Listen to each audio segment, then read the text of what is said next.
யாருக்கு உங்க ஓட்டு? விவசாய சின்னத்துக்கு. ஏன்னா நான் சோறு திங்கிறேன். நமது சின்னம் விவசாயி. ஓட்டு பாருங்க ஓட்ட, அப்புறம் பாருங்க நாட்டை. கொலைவாளினை எடடா மிகு கொடியோர் செயல் அறவே.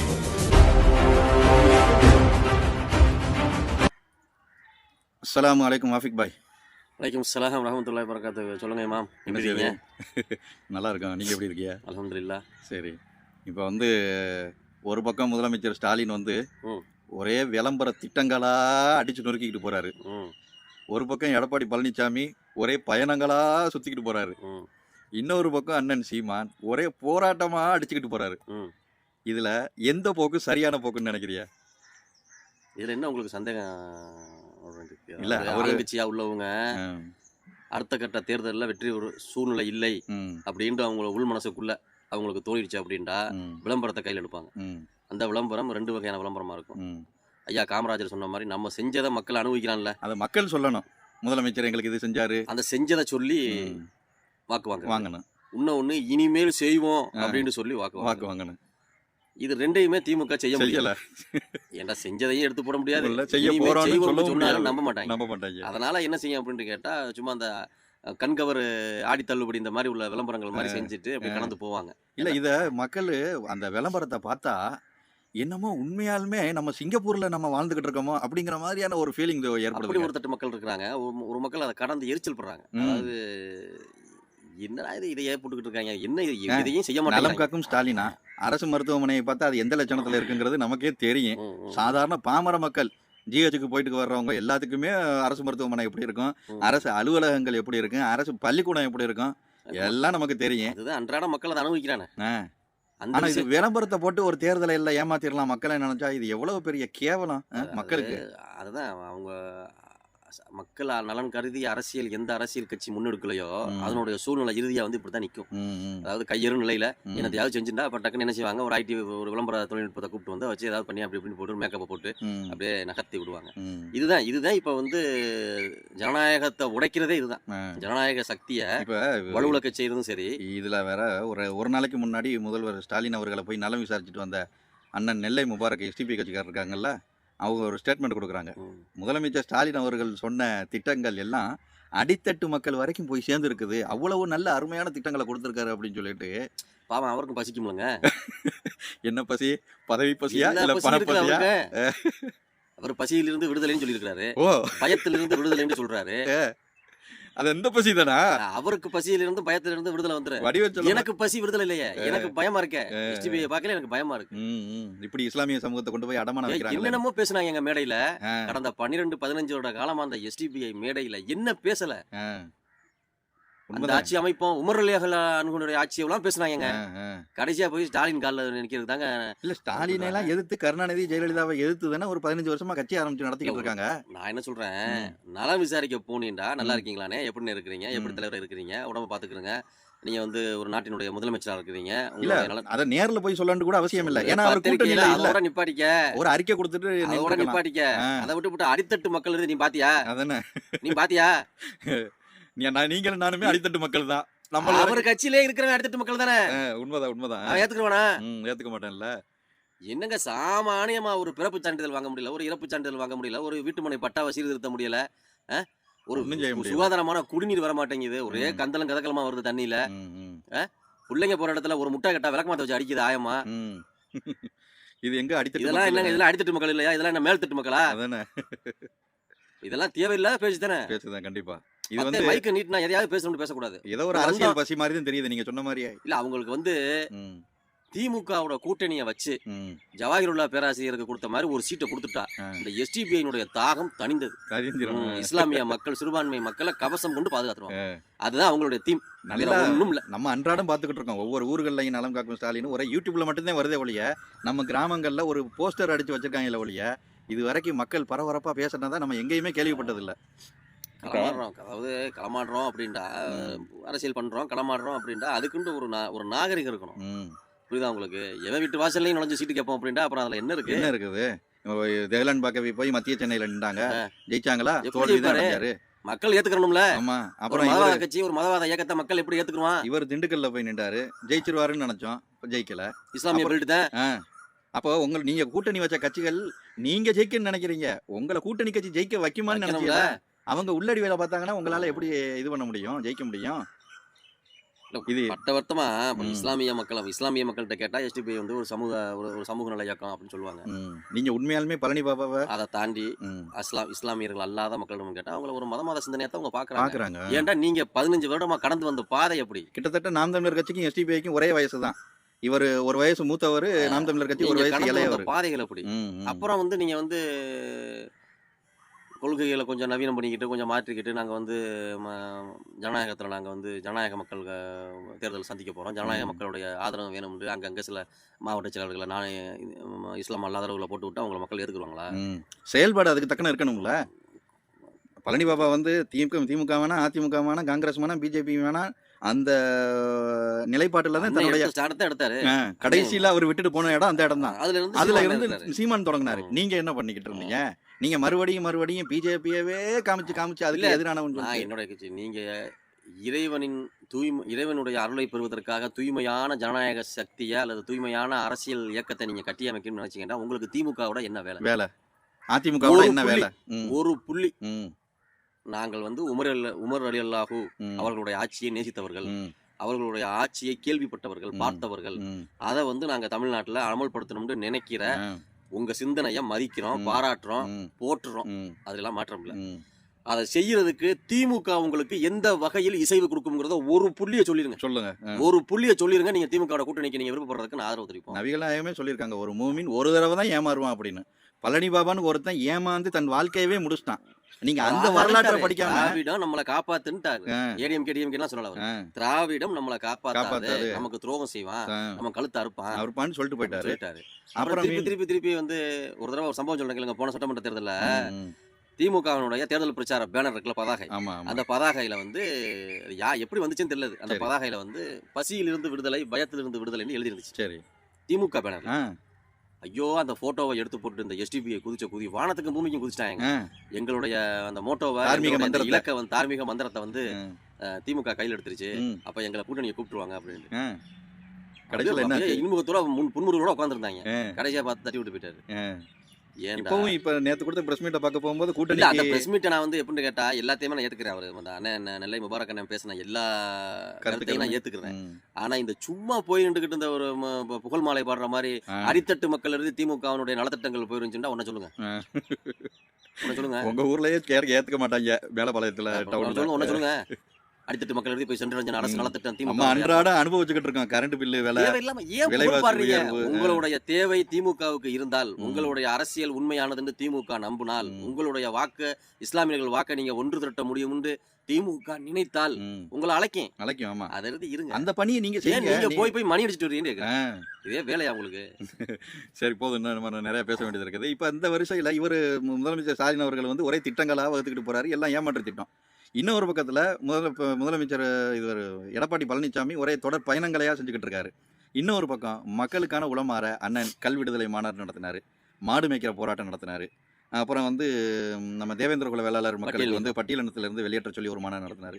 நேற்று நெசவாளர்களுக்கு ஒரு மாநாடு நடத்தினாரு. இவங்க எல்லாமே அரசு இந்த நீங்க சொன்ன தொழில்கள் இருக்குல்ல, தொழில் சார்ந்த மக்கள் இருக்கிறாங்கல்ல, இவங்களை எல்லாத்தையுமே இந்த அரசு கைவிட்டு இடது கையால் புறந்தள்ளி விட்டு கைவிடப்பட்ட மக்கள். அவங்கள அண்ணன் தோல்லத்துக்கு சுமக்கிறார். நெசவாளர்களை பத்தின சிந்தனையே கிடையாது. கோஆப்டர்ஸ்க்கு எவ்வளவு நிதி ஒதுக்குறாங்க, கோஆப்டர்ஸ் வளர்த்தெடுக்க கொள்முதல் விற்பனை என்ன கவனம் செலுத்துது அரசு, கோஆப்டர்ஸ் தொழிலாளர்கள் என்னாச்சு, அவங்களுக்கு நூல் பிரச்சனை என்னாச்சு, சாய பிரச்சனை என்னாச்சு, ஜிஎஸ்டி வரி, அவங்களுடைய வாழ்வாதாரம், அவங்களுடைய நலன், எதை பத்தி இந்த அரசு கண்டுகொள்றதே இல்லை. ஒரு காலத்துல எல்லாம் கோஆப்டர்ஸ்ங்கிறது அப்படியே ஜொலிக்குங்க. ஒரு மாவட்டத்துக்கு மாவட்டம் அந்த கடைகள் இந்த தீபாவளி அப்போ பாத்தீங்கன்னா பிரைவேட்டா இருக்கிற ஒரு கடைக்கு, ஒரு ஜவுளி கடைக்கு ஈக்குவலா கோஆப்டெக்ஸ் போட்டி போடுங்க. அதுவும் அந்த நெசவாளர்களுக்கு ஒரு ரூபா விலைவாசி கூடிருச்சு அப்படின்னா, நூல் விலை ஏறிடுச்சுன்னா உடனே கம்யூனிஸ்ட்காரங்க அடிப்பாங்க பாரு போராட்டம். சமுதாயத்துல புலங்க போகும்போது நம்மளோட ஒரு நெசவாளர் குடும்பத்தை பார்த்தா மனசு வலிக்குது. ஆமா, அவ்வளவு ஏழ்மை நிலையில, ஏழ்மையிலையும் வறுமையிலையும் அவங்க நம்பி இருந்த இடத்தையும் செஞ்ச தொழிலையும் விட்டு வெளியேறது வந்து நரகத்துக்கு சமம்ங்க. கண்டிப்பா. ஒருத்தன் ஆண்டாண்டு காலமா செஞ்சுக்கிட்டு வர்ற ஒரு தொழிலையும் அவனுடைய இருப்பிடத்தையும் விட்டு நகண்டு வர்றான் பாருங்க, அது பெரிய மன உளைச்சல், பெரிய வலிங்க. அது அந்த வழியை திமுக அரசு நெசவாளர்களுக்கு கொடுத்துச்சா கொடுக்கலையா? ஆமா கொடுத்துருக்குல்ல, கொடுத்ததுனால தானே அப்ப இன்னைக்கு ஒரு நெசவாளர்கள் தீபாவளி வந்து- விற்பனையில ஒரு தனியார் ஜவுளி நிறுவனத்துக்கு ஈக்குவலா ஒரு கோஆப் டெக்ஸ் அதே சீரியல் செட் எல்லாம் போட்டு டெக்கரேஷன் பண்ணி வேலையாட்களை எக்ஸ்ட்ரா போட்டு ம், தரத்துல ஜாமான்களை குமிச்சு ம். ஈக்குவலா வியாபாரம் பார்ப்பாங்க. ஆமா ஆமா இன்னைக்கு எங்க கோஆப் டெக்ஸே காணாம, காணாம. கேள்வியே பட முடியலங்க. எல்லாம் கார்ப்பரேட் உள்ள வந்துருச்சு, நெசவாளர்களுக்கு வேலை வாய்ப்புகள் எல்லாம் முடிஞ்சு போச்சே, இழந்து போச்சு. இப்ப முடிஞ்சு போச்சே. நிறைய ஆபத்துகளை நம்ம பேச வேண்டியது இருக்குது. அடுத்து வந்து துப்புரவு பணியாளர்களுக்கான ஒரு போராட்டம் அறிவிச்சிருக்காரு. சென்னையில இன்னமும் போராடிக்கிட்டு இருக்காங்க. சென்னை நாறுது அப்படிங்கிற தகவல் வருது நமக்கு. துப்புரவு பணியாளர்கள் யாரும் வேலைக்கு போகல. சென்னைன்னு இல்ல, ஆ. எல்லா ஊர்களையுமே ஆமா, ஊராட்சி தமிழ்நாடு முழுக்க நம்ம மன்ற- கிராமங்கள்ல- ஊராட்சி மன்ற கட்டுப்பாட்டு கிராமத்துல இருந்து ம், ம், மெட்ரோபாலிட்டன் காஸ்மோபாலிட்டன் செட் எழுதி ம். காஸ்மோபாலிட்டன்ல வந்து உங்களுக்கு பிரைவேட் ஆர்கனைசேஷன் உள்ள வந்துடுறான். ஆமா, ஆமா. நிறுவனம், தனியார் நிறுவனம் உள்ள வந்து அதை ஓரளவுக்கு பாதுகாத்து வச்சுக்கிறான்னு வச்சுக்கோங்களேன். ம், ம், பட் ஆனா மெட்ரோ சிட்டிஸ்ல இருக்க வரைக்கும் ம். ஃபுல்லா ஊர்கள் ஃபுல்லா இந்த கழிவை அகற்றுதல், கழிவை பராமரிப்புதல், கழிவை வந்து தூய்மைப்படுத்துதல் இதுகள்ல தமிழக அரசு ரொம்ப வீக் தோற்றது. தோத்துருச்சு. அந்த பணியாளர்கள் யாரும் இன்னும் நிரந்தர பணியாளர்கள் இல்லைன்னு வேற தகவல் வருது. நிரந்தர பணியாளர்கள் இல்ல, அதுக்கு சரியான ஆட்களை எடுக்கிறதும் இல்ல, அதை எடுத்தா சம்பளம் ஊதியங்கள் கொடுக்கறதும் இல்ல. கொடுக்கறது இல்ல. ஏன்னா இது எதையுமே பண்ணாம எப்படி தூய்மையா அதே இருக்கும்? மாதிரி தான் இந்த மின்சார வாரியத்திலையும் வயர்மேன்களுடைய தொழிலாளர்கள் அதே யாருமே சூழல் வந்து அதே சூழல் தான். அதே சொல்லலாம். ஒரு வயர்மேனுக்கு போன் அடிச்சா நாங்க வந்து கவர்மெண்ட் சர்வர் கிடையாது, வேலையாட்கள் கிடையாது, கான்ட்ராக்ட் கான்ட்ராக்ட் பேசிட்டு வந்திருக்கோம், உங்க இஷ்டத்துக்கு கூப்பிட்டா நாங்க வர முடியாதுன்னு சொல்லிட்டு அவ்வளவு திமிரா பேசுறாங்க. இப்போ நேத்து பாருங்க, இப்போ நடந்த சம்பவம், நேத்து 3:30 மணிக்கு போன பவர் கட்டுங்க. ம், ம். நேத்து ஆமா, நள்ளிரவு ஆமா. 3:30 மணிக்கு மழை இல்ல, ம், காற்று இல்ல, இல்ல, ம். எந்த இயற்கை இடைப்பாடு உபாதைகள் கிடையாது. இல்ல. ம், ஆனா 3:30 மணிக்கு போன கரண்ட் பவர் கட்டு இதை எழுதி வரலங்க. ம். இதை அப்ப எழுதி என்னங்க வரலங்க. இது நாரி போன அப்ப நம்ம மாறி அந்த ஒப்பந்த தொழிலாளருக்கு போன் போட்டா எந்நேரம் போட்டாலும் அந்த தொலைத்தொடர்பு அட்டன் பண்றாரு. ம். அட்டன் பண்ணி அண்ணே இந்த பிரச்சனை இருக்கு, உங்களுடைய பிரச்சனைக்கு இடையில கரண்ட் பில்லுடைய விலை மட்டும் கூடுதுங்க. அது கூடுது. புரியுதா? சரி, இப்போ ஒப்பந்த பணியாளர்கள் எல்லாம் வச்சிருக்கீங்க. ம், ஒரு பவர் கட்டில் மேல ஏறி வேலை பார்க்கறான், ம், அங்க ஒரு ஷாக் அடிச்சு ஒரு விபத்து ஏற்பட்டு இறக்குறான். அவன் குடும்பத்தினுடைய சூழ்நிலை. ம். உண்மைதான், ஏன் உண்மைதான். ஈபி தொழிலாளர்கள் வந்து அப்ப ஈபி அரசு பணியாளராக இருந்தா தானே நீங்க அவர் குடும்பத்தை பத்தி யோசிக்கணும். தமிழ்நாடு மின்சார வாரியத்துல ம், 1000 பேரை ஊழியர்களா வச்சிருந்தீங்கடா, அந்த 1000 பேத்துக்குள்ள பணி அந்த 1000 பேர் பாக்குறாங்க, அது நிவர்த்தி செய்யப்படுதுண்டா நம்ம தண்ணீர் பெற்றோம்னு அர்த்தம். ம், ம். ஏன் அதுக்கப்புறம் அந்த 2000 ஊழியர்களை மாத்துறதுல உங்களுக்கு என்ன சிக்கல் என்ன வந்து? பிரச்சனை? இன்னும் புது சர்வீஸ் வந்துகிட்டு இருக்கு, ஏரியாக்கள் இருக்கிற இடங்கள் ஃபுல்லா விஸ்தீர்ணமாகிட்டு இருக்கு, ஆகிட்டு மக்கள் இருக்குது. வீடு கட்டிக்கிட்டு இருக்காங்க, வாசல் கட்டுறாங்க, ம். தொழில் பண்றாங்க, கிராமங்கள் சர்வீஸ் பெருகிக்கிட்டு இணைப்பு வருது. எண்கள் கூடிக்கிட்டே வருது. ம். அப்ப அதுக்கு தக்கன வேலைக்கு ஊழியர்களையும் கூட்டணும்ல. கூட்டணும்ல. ம். ஆனா விலை இது கரண்ட் பில்லு மட்டும் தான் கூடுது. இத பத்தின அரசு ஏதாவது கவனம் எடுத்திருக்கா? இல்ல இல்ல. இந்த மின்சாரத்துல மட்டும் எவ்வளவு ஊழல் நடக்கும் தெரியுமாங்க? ஆமா. 6000 ரூபாய் கட்டி புது சர்வீஸ் இந்த வாங்குறோம். அமலாக்கத்துறை மின்சாரத்துக்கு வர மாட்டேன். ரேஷன் 6000 ரூபாய் கட்டி நம்ம வந்து என்ன செய்யறோம்? ம், டெபாசிட் கட்டி தாங்க வாங்குறோம். ம். புது ஆமா, புது ஆமா, இணைப்பு. ஆமா, ஆமா. அந்த இணைப்பை துண்டிச்சா ம். 1000 ரூபாய் கூட திருப்பி வர்றது இல்லைங்க. ஆ, அதுக்கு பேரே என்ன? டெபாசிட், முன் பணம். ஆமா. இது அதை நம்ம துண்டிச்சா சிலிண்டர் வாங்குறோம், 5000 ரூபாய் கட்டி எல்லாம் திருத்தணும் வாங்குறோம். இல்லைங்க. ரத்து 1000 ரூபாய் கூட பண்ண வரது இல்லைங்க. ஆ. 1000 ரூபாய் கூட வரது இல்ல. அப்ப அந்த பணம்லாம் யார்ட்ட போகுது? எங்க இது- போகுது? அப்ப இதெல்லாம் வந்து யார் மின்சார வாரியத்துறைன்னு ஒண்ணு இருக்கா? அதுக்கு ம். அமைச்சர் ஒருத்தர் இருக்கிறாங்களா? இல்ல ம். அந்த அமைச்சருக்கு இத பத்தின போதுமான அறிவு இருக்கா? இப்ப வணிகர் சங்கங்களுக்கும் இதுல ஒரு பிரச்சனை இருக்குது. வணிகர் சங்கங்களை எடுத்துக்கிறங்க. வீடுகளுக்கு கரண்ட் போச்சுன்னா வணிக வளாகங்களுக்கும் கரண்ட் போகும். கட்டாயமா ஆனா வீடுகளுக்கு ஒரு யூனிட்டுக்கு 2 ரூபானா வணிக வளாகங்களுக்கு ஒரு யூனிட்டுக்கு 10 ரூபா. 10 ரூபா. ஏன்னா கரண்ட் ஒன்னா தானே போகுது, ஒன்னா தானே வருது. இதுக்கு மட்டும் 2 ரூபா, இதுக்கு மட்டும் 10 ரூபானா இது என்ன? இதை எந்த வணிகர் சங்கமும் கேட்க மாட்டேங்கிறாங்க. இது வணிகர் சங்கம் வந்து கேட்க மாட்டாங்க. ஏன்னு கேட்டா அவங்களுக்கு வந்து ஏகப்பட்ட பிரச்சனைகள் இருக்கு. ம். அவங்களுக்கு வரி இருக்கு. இல்ல அந்த வணிகர் மக்களை நம்பி தானங்க இருக்காங்க. மக்கள் வியாபாரம் இருக்காங்க. பண்ணணும். ஆளுங்கட்சியை எதிர்த்து பேச மாட்டாங்க. ம். வணிக வளாகங்கள் அப்புறம் வந்து மறைமுகமா அரசு தாக்குதல் பண்ணும். அப்ப அரசு வரிய குற்றா இருந்தாலும் மக்கள் தான் பலிகாடாகணும். அரசியல் கட்சிகளுடைய இங்க சுயநலத்துக்கும் சுத்தியும் மக்கள் அடிப்படை குடிமக்கள் தலையில தான் வந்து அது விடியும். விடியும் அப்படியே கடத்துவாங்க. ஒவ்வொருத்தரா ம். கடத்தி கொண்டு வந்து கடைசியா அது குடிமகனுடைய தலையில தான் வந்து விடியும். விடியும். இதுதான் இது ஒரு ஆட்சி முறை. ம். இது ஒரு ஆட்சி. சரி. இதை வேற நம்ம வெக்கமில்லாம 10 நிமிஷம் பேசிக்கிட்டு இருக்கோம். அடுத்த டாபிக் வாங்க. ஏங்க நம்ம பேசுறது வந்து நம்மள மாதிரி பாமர மக்களுக்கு அரசியல் விழிப்புணர்வு கொடுக்குறோம், அவ்வளவுதான். ஏன்னா ஐயோ என்ன உண்மையாலுமே மக்கள் எரிச்சல் நேரடியா தான் வருது அனுபவிக்கிறாங்க. நம்மளுக்கு இது நீங்க சொல்ற மாதிரி எனக்கு எரிச்சல் தான் வருது. அதை மக்கள் பத்தி நேரடியா அனுபவிக்கிறாங்கங்க. அந்த சொர்க்க பூமியில அனுபவிக்கிற வாழ்ற மக்கள் மாதிரி வாழ சூடு வேண்டிய சொரணையோட மக்கள் நரகத்துல போட்டு கொல்றாங்கல்ல, அனுபவத்தை அனுபவிக்கத்தானே செய்றாங்க. ஆமா. அப்புறம் மக்களுக்கு அப்புறம் என்ன இருக்கு? அது அந்த சூடு சொரணையோட தேர்தலை மக்கள் சந்திக்கணுங்கிறதுக்காக வேண்டியதான் நம்ம பேசுறோம். திமுக காரனுக்கு ஒரே ஒரு தேவை. ம். அவனுக்கு ஒரு இஞ்சிக்கு போன வட்டம் கொடுத்தது மாதிரி ஒரு இஞ்சி கூட கரை வச்சு வேட்டி கொடுத்துட்டு அவனுக்கு போதும், தண்ணீரை விட்டுட்டாங்க. அப்புறம் இந்த ஒன்றியம் மாவட்டம் வரப்போகும்போது ஒரு 200 ரூபாய் இல்லைன்னா ஒரு மிஞ்சி போனா ஒரு 500 ரூபாய் ஆமா. இது இருந்துட்டா அவனுடைய அரசியல் முடிஞ்சிச்சு. முடிஞ்சு. ஆமா. ஆனா சாமானியனுடைய மக்கள் மக்கள் அன்றாடம் பொழுத கழிக்கணுமே. ஒவ்வொரு நிமிடமும் ஒவ்வொரு நாளும் ஒவ்வொரு நிமிடமும் ஒவ்வொரு மணி துளியும் கடக்கணும்ல. ஆமா ஆமா. வாழ்க்கையை நகற்றுறது பெரிய விஷயம்ல. இப்ப அடுத்து வந்து இப்படி அண்ணனுடைய அந்த போராட்டங்கள்ல விமர்சனத்தை மட்டும் தூக்கிட்டு வந்துடுறாங்க. என்ன விமர்சனம் பண்றாங்க? இந்த ரீபுக் ஷூ போட்டுக்கிட்டு மாடு மேய்க்க போறாரு, ம். டிஷர்ட் 2000 ரூபாய் டிஷர்ட் போட்டுக்கிட்டு சீமான் மாடு மேய்க்க போறாரு. ம். என்ன அவர் இதெல்லாம் வந்து விளம்பரத்துக்கு பண்றாரு. அவர் என்ன ரயில் ஏறி வர முடியாம திருட்டு ரயில் ஏறி வந்தவருடைய மயனா? அதானே திருட்டு ரயில் ஏறி வந்தவருடைய மயனா இல்ல, இல்ல மேல அடிச்சு வாசிச்சவருடைய மருமையனா? அதானே அவர் வந்து யார் நினைச்சிட்டு இருக்காங்க? ஏன்னா 2000 ரூபாய்க்கு போடுற அளவுக்கு கூட ஒரு தகுதி இல்லாத அவர். அதானே 5000 ரூபாய்க்கு கூட போடுவாரு. இல்ல நான் என்ன சொல்றேன், இந்த மாடு மேய்க்கிறவர்களுக்கு பத்தி உன் கவர்மெண்ட், நீ கூஜா தூக்குற கவர்மெண்ட் அதை பத்தி சிந்திக்கலையடா. ஆடு மாடுகள் பேமெண்ட் வாங்க. அதான் அவங்கள விடுங்க, அவங்கள கடந்து சொல்லுங்க. அவங்க சொல்றது இல்ல அந்த மாதிரி ஊபிஸ் பேசுறத வந்து பொதுமக்கள் நம்புறாங்க. சில அப்பாவிகள், அரசியல் தெரியாதவங்க, அரசியல் நுண்ணறிவு இல்லாதவங்க, அன்றாடம் உழைப்புல கவனம் செலுத்துறவங்க என்ன செய்யறாங்க, இவங்க பேசுறத சீமான் வந்து கேலி கூத்து பண்றேன், நாட்டுல குழப்பத்தை ஏற்படுத்திக்கிட்டு இருக்கேன் அப்படிங்கிற மாதிரியான ஒரு பொது புத்தியில போய் திணிக்கிறானுங்க. இப்ப நம்ம மக்கள் என்ன விளங்கிறோம் அப்படின்னா, உங்களுக்கான விடிவு காலத்தை கொடுக்கக்கூடிய, உங்க வாழ்க்கைக்கான விடியலை கொடுக்க போறது யாருங்கிறத நீங்க புரிஞ்சுக்கிறீங்கன்னு சொல்லுவாங்க. ஒண்ணு மட்டும் தெரிஞ்சுக்கிறீங்க, சீமானுடைய ஒரு அரை மணி நேர பேச்ச ஒரு சாதாரண குடிமகன், படிப்பறிவு உள்ளவனோ படிப்பறிவு அற்றவனோ, ஏழையோ பணக்காரனோ, தொழிலாளியோ முதலாளியோ, கீழ்த்தட்டு மக்களோ மேல்தட்டு மக்களோ, தாழ்த்தப்பட்டவனோ உயர்த்தப்பட்டவனோ, சிறுபான்மை, எந்த தரப்பு மகனா இருந்தாலும் சரி மகளா இருந்தாலும் சரி, அரை மணி நேரம் கேட்டுட்டு அதுக்கப்புறம் இவன் என்னங்க பேசாவாங்க பேசுறாங்க, இவன் என்னங்க பேசுறேன் அப்படின்னு யாராவது சொல்ல சொல்லுவான். அதான் அவன்கிட்ட மௌனத்தை தவிர வேற ஒண்ணு இருக்காது. ஒரு விதமான புழுக்கம் எரிச்சலை தவிர, ஒரு விதமான நெருப்பு மனசுல தோன்றுமே தவிர வேற ஒன்றும் இருக்காது. அப்படியெல்லாம் பேச்சுக்கிட்டு வந்தவங்க தான் நம்ம. ஆமா, இப்ப மக்கள்கிட்ட இந்த விமர்சனம் பண்ணி, அதாவது விமர்சனம் பண்ணி சம்பாதிக்கிற சூழ்நிலையில பேசுறாங்க பாருங்க, வகுத்து பழவுக்கு பேசுறாங்க, அவங்களும் நமக்கு கடத்தணும். சாமானியன் சீமானா என்ன சொல்றான், அங்கதான் அங்க இருக்கு. ஆமா, கண்டிப்பா தவிர்க்க முடியாது. நம்மளும் அங்கங்க போற இடங்கள்ல பார்க்கத்தானே செய்யறோம். இப்ப மக்கள் என்னன்னா, நீங்க சொன்ன மாதிரி ஓட்டு போடுறதுக்கு முன்னாடியாவது சீமானுடைய ஒரு மணி நேரம் பேச்சை கேட்டுட்டு போய் ஓட்டு போடுங்க. போடுவாங்க. உங்களுடைய வாக்கால தான் உங்களுடைய வாழ்க்கை மாறப்போகுது. போடுவாங்க. அதாவது மக்கள் வந்து ஒரு விதமான தகுதியை எதிர்பார்க்கிறாங்க. நம்ம ஓட்டு போட்டோம், அந்த கட்சி ஜெயிச்சிடணும் அப்படிங்கிற மாதிரி ஒரு மாயை. நீங்க போட்டா ஜெயிக்க போறாங்க. அப்ப நம்ம வாக்கு சதவீதம் உயர போகும்போது இப்ப போட்டா சரியா வரும்டா அப்படின்னு மக்கள் நினைச்சானாக்கா போட்டுருவாங்க. இல்ல இன்னொரு இதுல ஒரு பொது புத்தியினுடைய தவறுதல் இருக்குது. என்னன்னா, இவன் வந்து கொஞ்சம் வளரட்டு அதுக்கப்புறம் ஓட்டு போடுவான் அப்படின்னு நினைக்கிறது வந்து எப்படின்னா, இந்த மரம் கொஞ்சம் வளரட்டு அதுக்கப்புறம் தண்ணி ஊற்றி நம்மளும் போய் அதில் ஷேர் எடுத்துக்கிடுவோம் அப்படிங்கிற மாதிரி. ஒரு மரத்தை ஊண்ட போகும்போது அதுக்கு உரம் போடணும், தண்ணி ஊற்றணும், கிளைகளை வெட்டணும், பராமரிக்கணும்.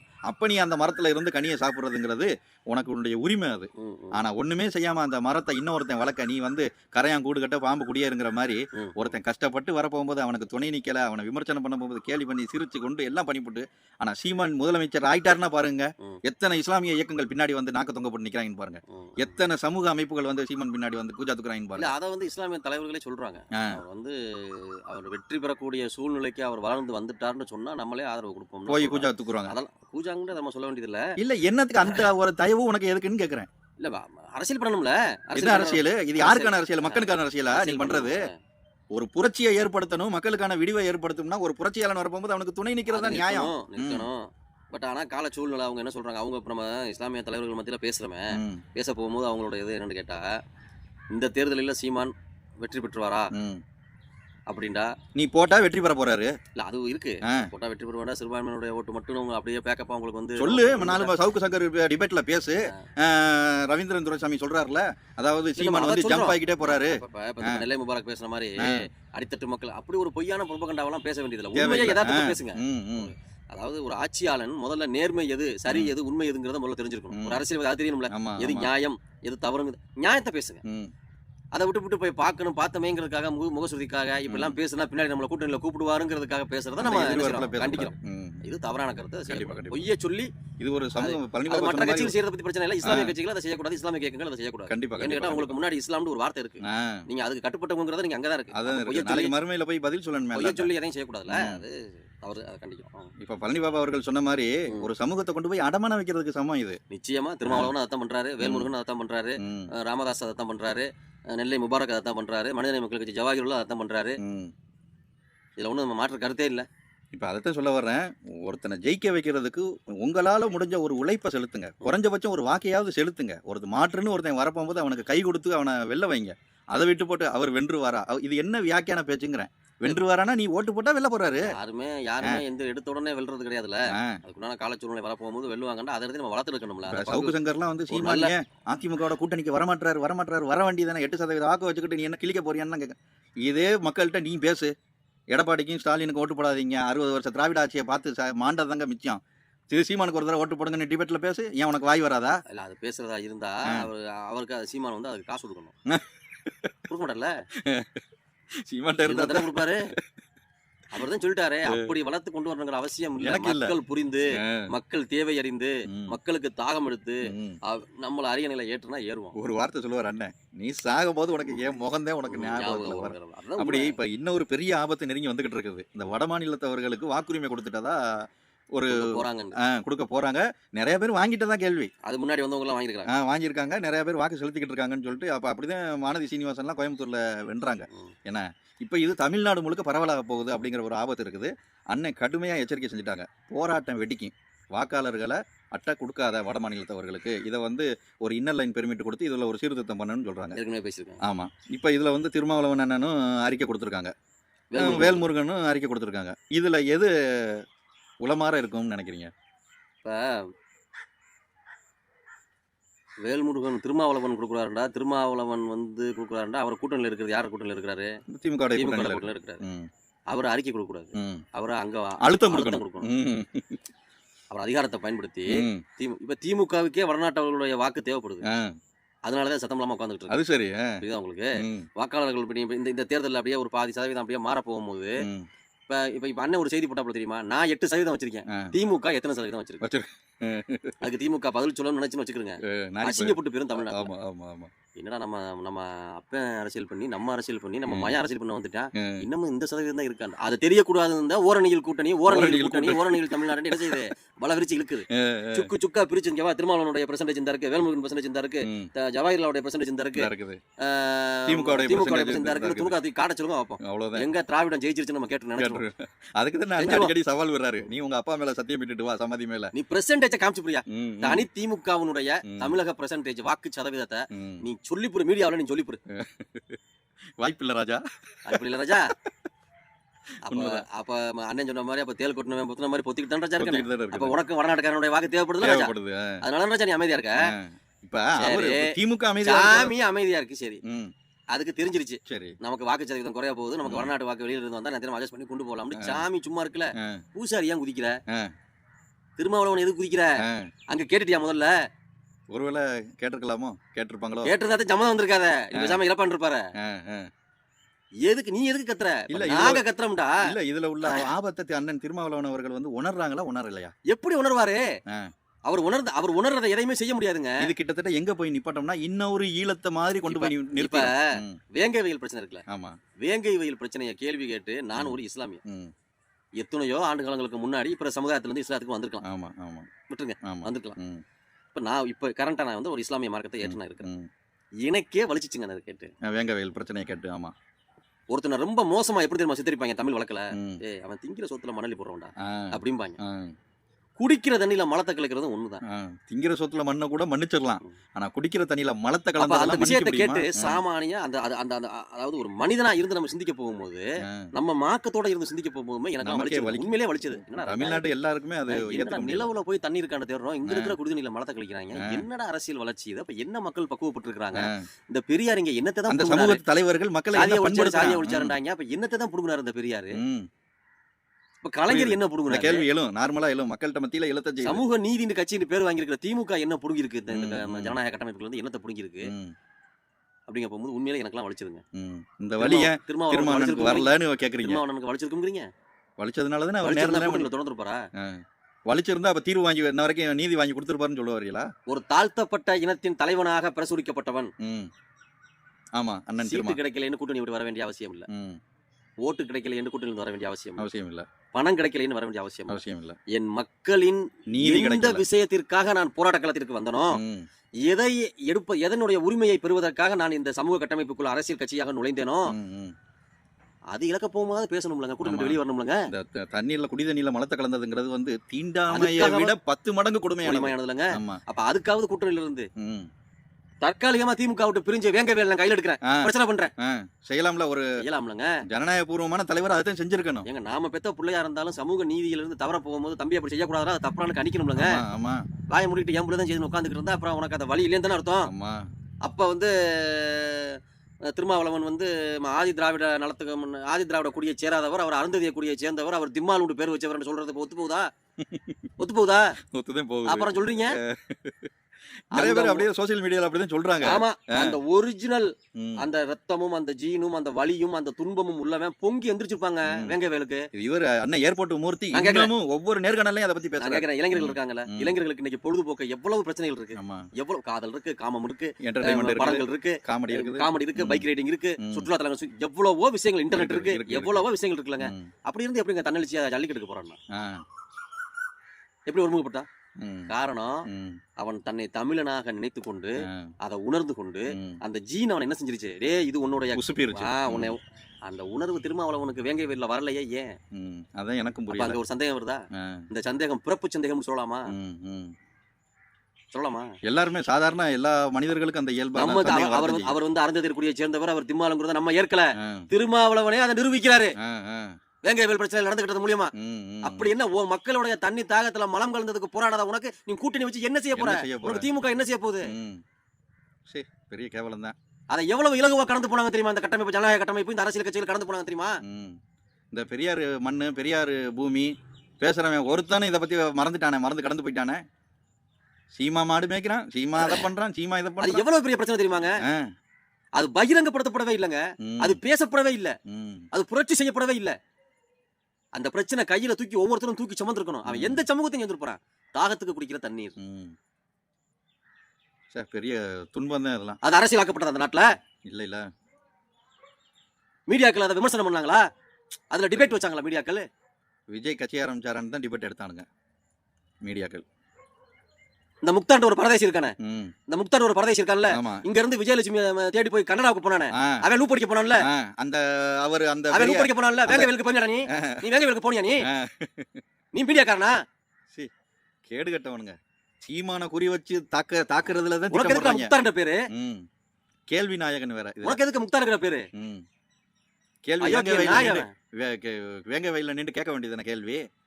அந்த ஸ்பாட்டுக்கு போறீல நீ, விஜயலட்சுமி வீட்டுக்கு விஜயலட்சுமி அக்காவுடைய போறீல, நீ வேங்கவேலுக்கு போனியாடா?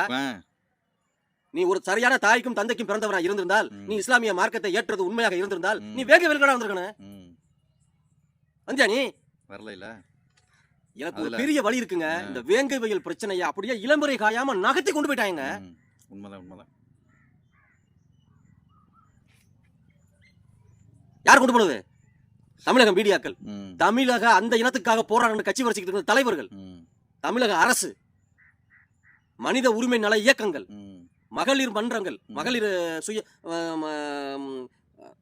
மகளிர் இது இந்த மாதர் சங்கங்கள் எங்க போச்சுதெல்லாம்? 50 பேர் அப்படியே பிறங்கிட்ட தள்ளி விட்டுட்டாங்க. மாட்டுக்கும் நாய்க்கும் ப்ளூ கிராஸ்னு ஒருத்தவங்க இருக்காங்களே, அந்த நாய்களையும் கேளுங்க. ஏன்டா நாய்களை, வேங்க வயல்ல ஒரு மனிதனுக்கு அநியாயம் நடந்திருக்கடா. ஆளுங்கட்சியா இருந்து செஞ்சா, ஆளுங்கட்சியில நடந்தா எதையுமே கேட்க மாட்டீங்களா? எதுக்கு அப்ப சமூகத்துக்கு வர்ற? நீ சமூகத்துக்கு எதுக்கு வர்ற? வீட்டுக்கு கூட பாத்திரம் கழுவி போல. கொத்தனார் வேலை இருக்கு, மரம் வெட்டுற வேலை இருக்கு, கூட்டுற வேலை இருக்கு, பெருக்கிற வேலை இருக்கு, எவ்வளவோ வேலைகள் இருக்கு, கண்ணியமான வேலைகள். அதை செஞ்சு பொழைச்சுக்க. ஏன் மீடியாவுக்கு வர்ற? வீணா போனாங்க. இப்போ அந்த அடிப்படையில் தான் இது தமிழ்நாடே ஒரு கேலி குத்தா தான் போய்கிட்டு இருக்குது. இப்போ சமீபத்தில் பார்த்தோம்னா ஒரு நாடாளுமன்ற உறுப்பினரும் பாராளுமன்ற உறுப்பினரும் ஒரே மேடையில் நின்றுக்கிட்டு போடா முட்டாப்பையில் திட்டிக்கிறாங்க. இப்படி கேவலங்கட்ட அரசு நாகரிகம், மேடை நாகரிகம் இவர் எதுவுமே இல்லை. அதான் நம்ம முதலமைச்சருடைய திட்டத்தை தான் அந்த மேடையில் வழங்குறாங்க. அது ஒரு திட்டம்னு அதில் ஒருத்தர் திட்டிக்கிற வேற செய்கிறாங்க. இல்லை, இவர் அதிமுக வந்து போனவருக்கு அவருக்கு தேவைதான். யாரு? தங்கம் தென்னரசு. இவர் மகாராஜனா? தங்கம் தென்னரசுக்கு இப்ப இல்ல, அவரு பாராளுமன்ற எந்த சம்பவம்? தங்க தமிழ் செல்வனா? தங்க தமிழ் செல்வன் தேனி மாவட்ட பாராளுமன்ற அதிமுக திமுக பண்ணவர் தானே? அப்படியா? ஆமா. சரி. அப்புறம் வந்து இது அந்த என்னப்பட்டி ஆண்டிப்பட்டி சட்டமன்ற உறுப்பினர் வந்து மகாராஜன், 2 பேருக்கு தான் அங்கே கருத்து முதல் நடக்குது மேடையிலேயே. அதில் ஒருத்தர் திட்டிக்கிறாங்க, விமர்சனம் செஞ்சுக்கிறாங்க. நம்ம வந்து டிபேட்டில் தான் திட்டினதை பார்த்துருக்கோம். அதோடய ஒத்து போகிறது தான் இந்த நம்ம காங்கிரஸ் மேடையில் நடந்திருக்கு பாருங்க. இவர் செல்வ பெருந்தகை யாரோ ஒருத்தர் பாத்தீங்கல்ல, செல்வ பெருந்தகை சிட்டிங் பொசிஷனையும் அவர் பேசுற விதத்தையும் பாத்தீங்கல்ல, கையசைவுகள், அந்த தோரணையும் அந்த மிரட்டலையும் அப்படியே ஆம்ஸ்ட்ராங்கோட கொலைகளை கூட ஒத்துப்போங்க. என்னங்க இது? ஒரு நாட்டில் வாழ்றமா இல்லை நரகத்தில் வாழ்றமானே ஒன்றும் புரிய மாட்டேங்குது. ஒவ்வொரு கட்சி தலைமையும் ஒரு தலைவர்களும் எப்படி தரங்கட்டு நடந்துக்கிறாங்க. இதுல சீமான விமர்சனம் பண்றதுக்கு எவனுக்கு தகுதி இருக்கு? எவனுக்கு தகுதி இருக்கு? எவனுக்கும் சீமான சீமான் ஒரு கண் அசைவு பாத்தியம்ல. இப்ப அந்த கிங்டம் திரைப்படத்தை ஒரு உத்தரவு அனைத்து சொல்றேன், தொழில் பண்ண வர்ற நீ, புரட்சி பண்ண வரல, அரசியல் வியாபாரம் பண்ண இல்ல, நீ வந்து கலையில துறையில வியாபாரம் பண்ண வர்ற. சரி, வந்தா உனக்கு கதை கரு எங்க இருந்து எடுக்கணும்? மக்கள் நலன் சார்ந்து எடுக்கலாம், அல்லது காதல் காமம், ஒரு நீலப்பழம் கூட எடுத்து சினிமா எடுக்க வர்றவன் ரிலீஸ் பண்ணி இன்னைக்கு பாத்துறாங்க, சினிமாவை எடுக்கணும், கதையில தான் எடுக்கணும். அந்த கதையில ஒரு சமூகத்தை, ஒரு சித்தாந்தத்தை, ஒரு கொள்கையை, ஒரு அரசியல் கட்சியை, ஒரு அரசியல் தலைவனை, ஒரு ஜனநாயக கட்டமைப்புக்குள்ள இருக்கிற ஒரு சக்தியை நீ விமர்சனம் பண்ணியோ அல்லது வந்து தவறா குற்றம் சுமத்தியோ நன்மை பயக்கும் வகையிலையோ தீமை பயக்கும் வகையிலையோ உனக்கு போகணுங்கிற அவசியம் இல்லை. மக்களை விழிப்புணர்வு படுத்து, அதுக்கு தான் கலை. கலை ஒரு பண்பாட்டின் முகம், ஒரு மக்களின் முகம். அதுல வந்து நீ தொழில் செய்ய வந்திருக்கீங்களா, அதுக்குன்னு ஒரு இளமுறை திரை இருக்கணும், சென்சார் இருக்குது. புரியுதா உங்களுக்கு? சரி வச்சு எடுத்துல அதுல என்ன கதை கரண்டான கிங்டம் படத்துல ஹீரோ வந்து எப்படின்னு கேட்டா உளவுத்துறையினால் அந்த ஏரியாவுக்கு அனுப்பப்படுறாரு. நீ போய் அங்க நடக்கிற நல்லது கெட்டதுகளை பார்த்து எங்களுக்கு இது பண்ணு சொல்லிட்டு ஸ்லீப்பர் செல் மாதிரி அனுப்பப்படுறாரு. அவர் தான் ஹீரோ, விஜய் தேவரகொண்டா. இவர் அங்க போறார், போய் இலங்கை மக்களோட, விஜய்னு பேர் வச்சவங்க எல்லாம் பெரிய வில்லங்கமா தான் இருப்பாங்களோ. அப்ப போய் அந்த இலங்கை மக்களோட வந்து புலங்குறாங்க. அப்ப அந்த இலங்கை மக்கள் தாண்டு பார்வையாளர்களுக்கு அந்த மக்களை காட்டுறதுக்கு எண்ணற்ற சுவடுகள் இருக்கு. அவங்களுடைய பேச்சு மொழி வழக்கு இருக்கு, அவங்களுடைய சிகை அலங்காரங்கள் இருக்கு, அவங்களுடைய உடல் உடைகள் இருக்கு. இதெல்லாம் வந்து மக்களை பார்த்த உடனே அவங்க இலங்கைக்காரங்க தான் கண்டுபிடிச்சிடலாம், இலங்கை தமிழர்கள் கண்டுபிடிச்சிடலாம். அப்படிப்பட்ட அடையாளங்களை எல்லாம் தவிர்த்து விட்டு பஞ்ச பராரிகள் போல, ஏதோ ஆதிவாசிகள் போல, ஏதோ சோற்றுக்கும் கஞ்சிக்கும் அவர்கள் ஒண்ணும் இல்லாமல் தெரிவது போல, அந்த பசியை போக்குவதற்காக அந்த நாட்டை, அவர்கள் நம்பி வாழக்கூடிய அந்த நாட்டை, அந்த நாட்டினுடைய கட்டமைப்பை, அரசியலை உடைப்பதற்கு வரக்கூடிய எதிரிகளுக்கு துணை போய் தன் பசியை போக்குவது போல ஒரு மாயையை கிரியேட் பண்ணி ஒரு கதாபாத்திரத்தை நீ கொண்டு வந்தீங்கன்னா விட்டுட்டு சும்மா இருப்போமா? அதே படத்துல நீ அந்த தயாரிப்பாளருக்கு, அந்த டைரக்டருக்கு நான் இந்த காணொலி மூலியமா அவர் சொல்றேன், இலங்கையில் வாழக்கூடிய புத்திஸ்டுகள்